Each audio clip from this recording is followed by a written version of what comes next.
Hello, this is Rudo Robinson, and welcome to the Your Security Business Podcast, the place for security guard business owners looking for ways to run their security businesses with higher productivity, increased profits, and less stress. In today's episodes, we're diving into 3 transformative strategies to attract and retain the best security personnel. Let's talk a little bit about bad employees. You know the one. That one that you would love to terminate, but you keep because they're either hard to replace, or maybe it's a situation where they know how to play the game, so they just do just enough to push you and everyone that works with them off, but not enough to get terminated. That one. That's the one that I'm talking about. Them and everyone like them. Bad employees are the most common reason why organizations lose top performing employees. Let's think about that for a second, right? Okay. To say that bad employees are actually the main reason why we lose good ones. It's odd, but it is absolutely true. And it is a very important thing that we all need to understand when we're running businesses. Is that whenever we tolerate poor performers, it actually causes it to be more difficult for everyone else. And as a result of making everyone else's job difficult without making changes, it causes for the people whose jobs have been difficult to go work somewhere else where it's not so darn difficult. Real simple. So how do we handle this? We have to make sure that we adopt a hire slow, fire quick mentality or philosophy when it comes to hiring. Okay. It should take a long time for someone to qualify to join your team, but it should be a very swift process of identifying or determining whether or not they're the right fit of your organization and getting them out the door so that they don't create other issues with the existing personnel that are doing a good job or create bad habits that other people will then adopt and you have to fix organization-wide. We've always been working places. I know that a lot of people that I know myself, have had situations where we worked places. And if you're a person who's always worked hard, I'm sure that you've seen this happen before, where it's a situation where you're working so hard and no one else is. And so people come to you and say, stop working so hard. You're making it more difficult for the rest of us. You're making us all look bad. We all need to be performing at the same level. Don't do more, because then they'll wonder why we're not doing much. You need to slow down, right? And when those kind of things have happened, I know with myself in the past, when I worked for other folks and was in that situation, it caused me to feel bad almost for doing my job. So then the culture within that organization became such where it was like, okay, those that wanted to do their job the most were frowned upon, and those that didn't do their job, they had all the friends from work, they had all the accolades, and of course the management just, I guess, was oblivious to it all. Versus other organizations that I've seen and worked in as an employee previously, were in which everyone there was all about being the best they could be, and if you were a person that weren't, you didn't last very long because the culture drove that. And because you knew that if you didn't do your job, you would lose your job. And that could happen very, very quickly. So you have to have a system in place so that you can hire slow and fire quick. First thing is, you got to have a disciplinary process that's easy to understand and does not tolerate poor performance. So let's talk a little bit about the right kind of disciplinary process to have, or the best way to structure your disciplinary process.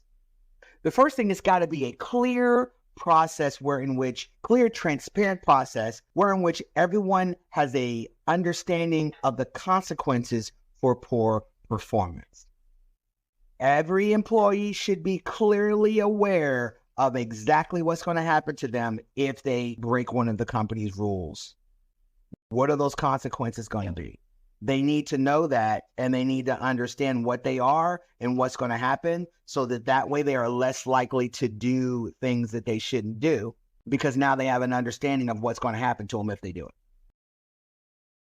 It also needs to be very transparent, meaning it should be transparent whenever they break a rule and it is documented. It needs to be transparent that that's happened. Sometimes we have employers that will save things. So we'll write a notice about what happened, but not talk to the employee about what happened because we don't want the employee to leave or for them to quit or what have you. And then finally, when we do bring something up, we bring up all this documentation that they've never seen. As a result, they naturally feel like, well, I didn't even know about this, I'm being treated unfairly. And so ultimately, even when you do fire them, oftentimes you can't even beat the unemployment claim because you didn't have a transparent communication as far as to what they had done up to that point.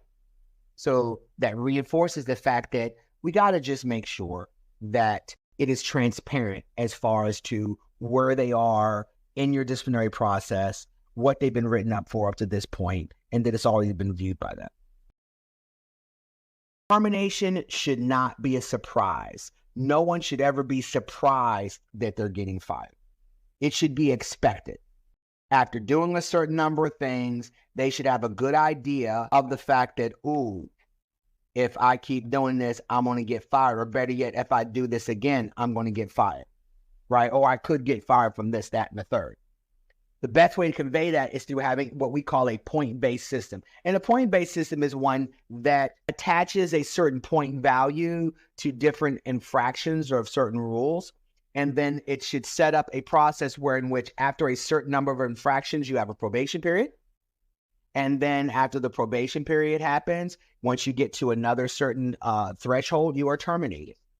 By having that type of system, it allows for your employees to see where they are point-wise, understand what they did, understand that's an issue, and be given a genuine opportunity to improve.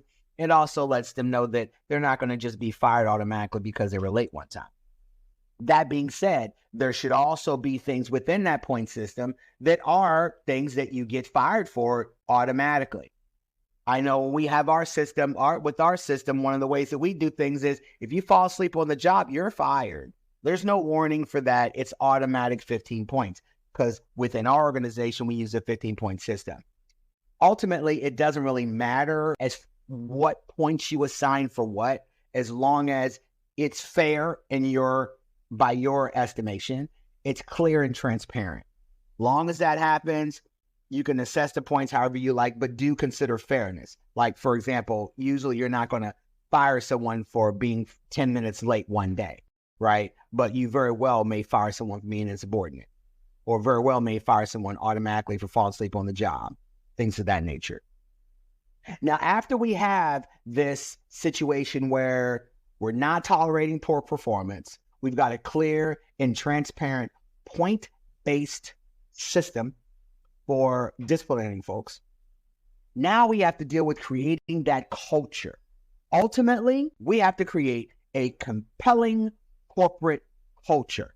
And that culture needs to appeal to the guards as much, if not more, than it appeals to you or us, as owners of businesses, especially with security guard companies.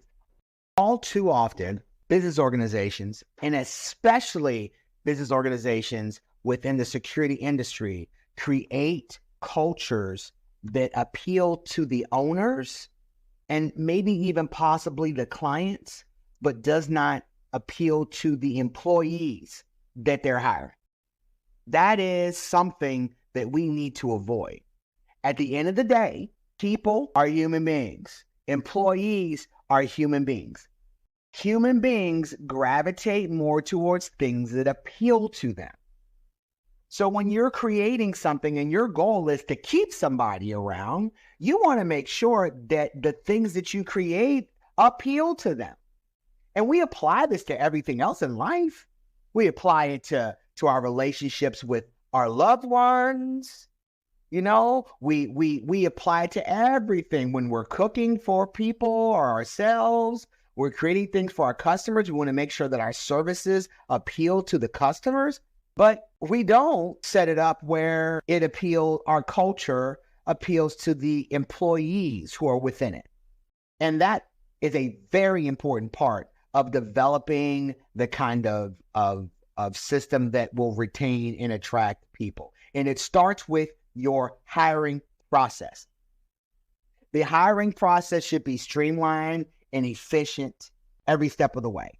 It should clearly convey what's going to happen, what's expected, what's going to happen, and then respond quickly.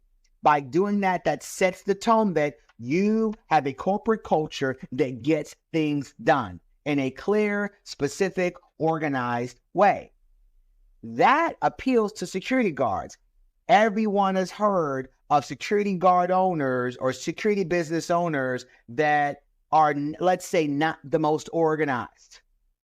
So employees will apply and they don't know if they're hired or not, and they're wondering where their paperwork is, and they're calling you to find out the status of their application because you don't really have a system in place to systematically notifying people when they're hired or unhired. You have all these manually processes, et cetera, et cetera, et cetera.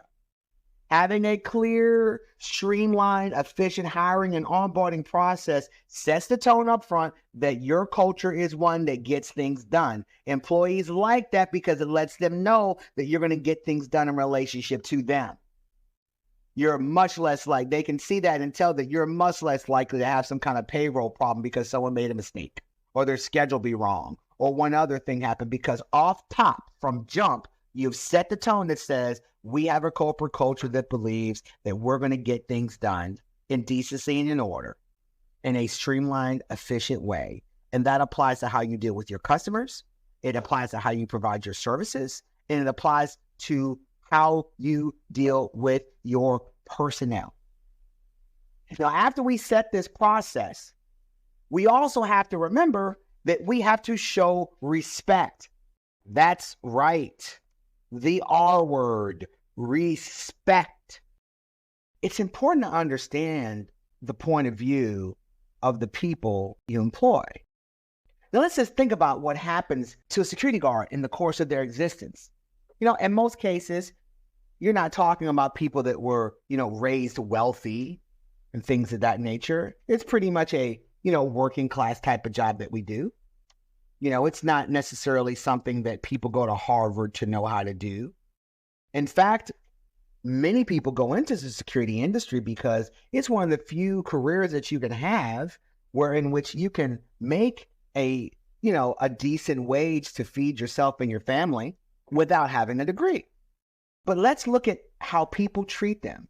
They're told, that they are a rent-a-cop or a cop wannabe. Clients will come to them and try to boss them around and act like they work for the client when they really work for the security company. And let's not even mention the thousands of videos on YouTube where they show guards who are either sleeping on the job or doing something stupid. I mean, you can go to YouTube right now and Google and search for sleeping security guards. YouTube, Google, wherever you pick. DuckDuckGo, whatever browser you pick. And you type in sleeping security guards. You will see plenty of videos about security guards sleeping on the job and pictures of them sleeping on the job and things of that nature, reviews, forums about it, everything, okay? All these things contribute to this view that they're less than, and then there's, Friday, top flight security of the world, Craig. The other thing that came out. So all these things kind of reinforce that stereotype, reinforce that view that security officers aren't important. And when they're not important, people don't respect them. And since the world tends not to respect them, the least we can do as the people that hire them is to show them respect. And you will find that right there, showing them respect will do so much for retaining people, because people tend to stay at places that they feel respected, even if it may not be as good in some other areas. People will actually stay with companies that pay less if they're treated better. It happens. There are low-paying companies right now all over the world that attract and retain staff pretty well just by making sure that they treat them with respect and create a positive environment for their folks. Respect. We're talking about things like talking to them in a way that's respectful and decent. Don't yell at your officers. Don't call them outside their name. when you are approaching them about a reprimand or something that you want them to do, something that you suspect they did, or even if you know they did something, start off with asking them about it to find out what they were thinking versus starting off automatically accusing them of doing something. Why didn't you do this? That can be seen as disrespectful. Whether you like it or not, you have to give them the benefit of the doubt. Give them an opportunity to explain themselves. Give them the benefit of the doubt. So tell me about what happened with this. Oh, okay, you did that. Okay, well, tell me what you were thinking when that happened. And the reason why we want to ask these type of things is to respect their opinion, their point of view, even if you don't agree with it. We all know that officers say stupid things. We know that. But even if they're going to say stupid things, we have to respect their right to say them as human beings that have an opinion. Now, we do not always have to agree with what they say, but we need to respect them enough to hear them out. And by doing that, it creates a culture in which it is a culture of respect. And that respect is oftentimes reciprocated by employees because they feel like they're getting it. Recognitions and awards, another way to create a culture that appeals to the officers. Now, I'm not talking about your good old boring old employee of the month. Yeah, you can do that. That's all great and dandy, but there's been a lot of research shown that employee of the month programs aren't quite as effective. But what we find is it's not that the employee of the month programs aren't as effective, it's how they do them. If you just say someone's employee of the month and you just put their picture up, yay. But if you say that someone's employee of the month, you go ahead and you point out, send out a broadcast emails to folks, all the employees, letting them know. You put pictures of them on your Facebook page talking about how great they are. You make sure that in the meeting that you have the morning after they get recognized, that you tell them that in front of everybody how fabulous that person did. And if you give them some kind of reward that other people can see and appreciate and wish they had, those things are the type of things that helps an employee of the month program work. But in addition to things like employee of the month, other ways are things like having a system in which there is an opportunity for employees to provide feedback, either anonymously or not, but to recognize the employees when you choose to implement one of their recommendations. So if an employee makes a recommendation for you to change a certain policy or brings up a concern, and then you fix that policy or you change the policy as a result of it to something better, recognize that person for what they did. Recognize them. Go in there and once again, send out messages. Thanks to Officer Schmuckatelli. He did a great job recommending this thing. As a result of what he recommended, we changed the processes and now we're able to help people better. This works out better for the employees. They can get more done for less now. That is great for them. We're so happy that he kept recommending things. Please keep it up. Those types of things are the type of things that contribute more to that culture because you're recognizing people and it's more than just one person a month. Because I may not be at the stage where as an employee, I'm at the level where I'm performing well enough to be employee of the month, but I am good enough to come up with a good idea every once in a while.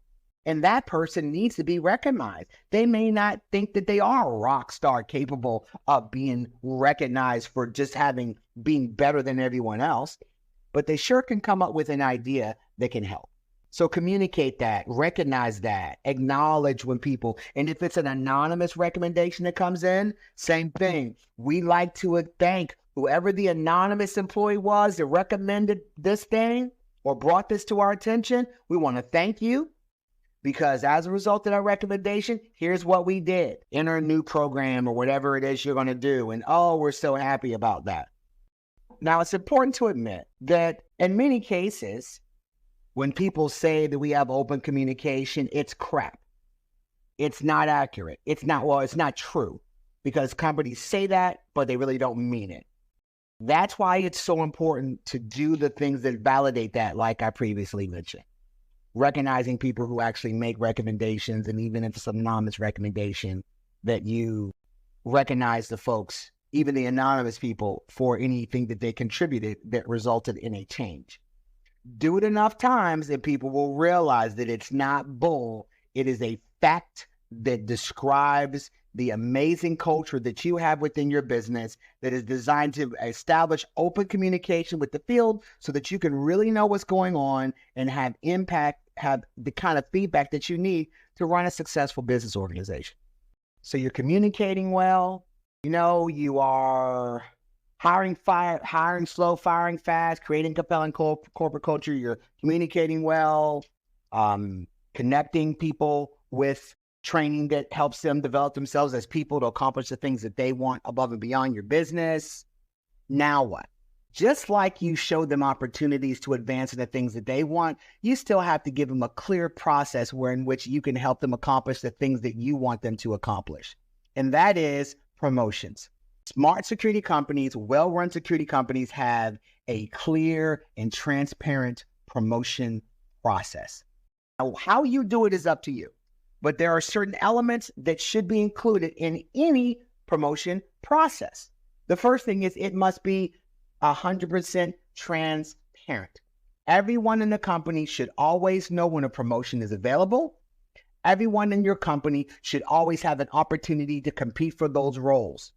And whenever someone within your company interviews for an internal position and they don't get hired for that position, then they should have a meeting with management, and management should discuss with them why was the other person promoted and what they need to do or what skills that they need to develop to better compete next time. Now, when you get to the point where you have 1,000, 2,000 officers, I could see how that may be difficult to do. But even at that size and scale, I still recommend having someone in HR do this because it matters so much in order to identify and empower the people that want to move up in the company. I can guarantee you that the things that they make up to explain their lack of promotion will be far worse than the reality. If you don't tell people what they need to do to get better, how can you expect for them to get better?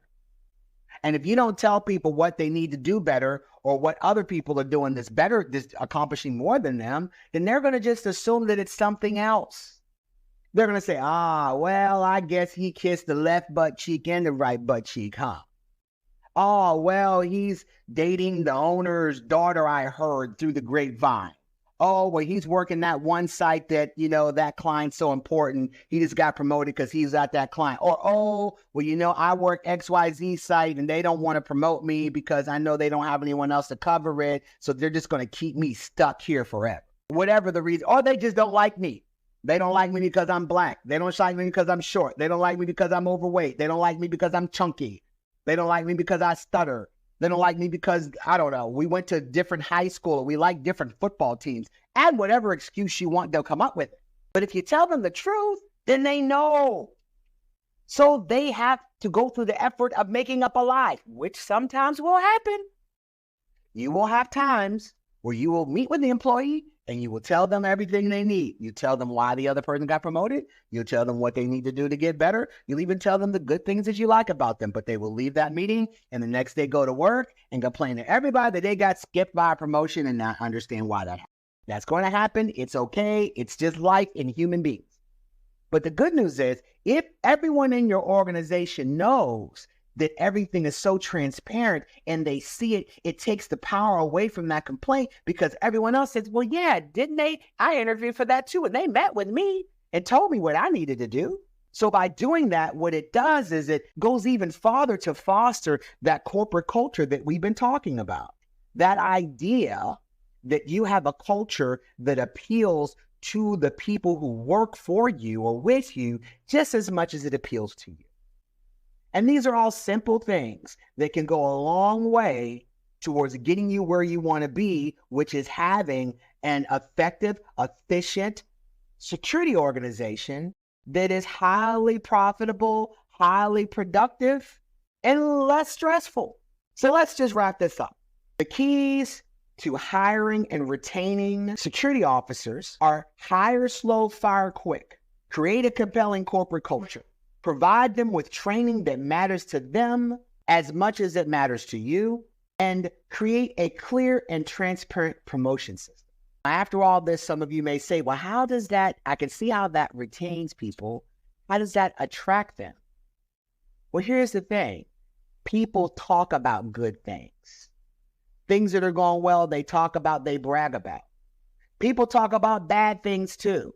And what happens is they talk to other security officers and they're talking about how their friends and family or whoever are saying about how much wherever they work sucks.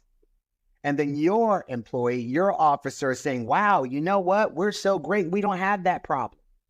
And what that does is it puts word out there in the streets that you're the company that people should want to work for because of all these people that are saying such great things about you and your organization. Every single employee should be an ambassador for your company. And you turn them into that ambassador by what? Making sure that you hire slow and fire quick so that people that are poor performers do not stick around. Create a compelling corporate culture that states that, we're going to do our jobs, we're going to lose our jobs, and we're for you. Provide them with training that matters to them as much as it matters to you, and clear, transparent promotion process. Do these things and you will win consistently. Okay, folks. Well, thank you for tuning in to the Your Security Business podcast. This is your host, Rudo Robinson. Stay tuned for the next episode.